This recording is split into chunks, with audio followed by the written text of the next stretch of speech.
গেলাম বাজারে, বাজারে গিয়া আদা কিনলাম দুইজনের কাছ থেকে 50 টাকা 50 টাকা দাম নিয়া। তো আদাওয়ালার কাছে যাইয়া আদা 1 কেজি নিলাম, এই আমার কাছে টাকা রাখলো 97 টাকা।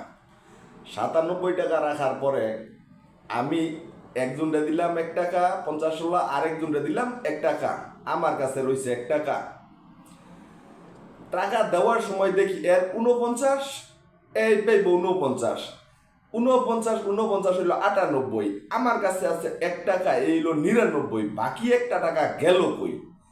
আমার যে কি অবস্থা আমি বুঝতেছি না, এই হিসাব কেমনে মিলামু? ওকে, গেলাম বাজারে, বাজারে গিয়া আদা কিনলাম দুইজনের কাছ থেকে 50 টাকা 50 টাকা দাম নিয়া।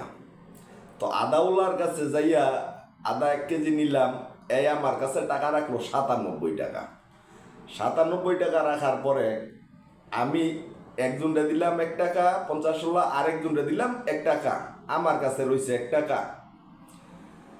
টাকা দেওয়ার সময় দেখি এর 49, এই পাইব 49, 49 49 হইল 98, আমার কাছে আছে 1 টাকা, এই হইল 99, বাকি 1 টাকা গেল কই?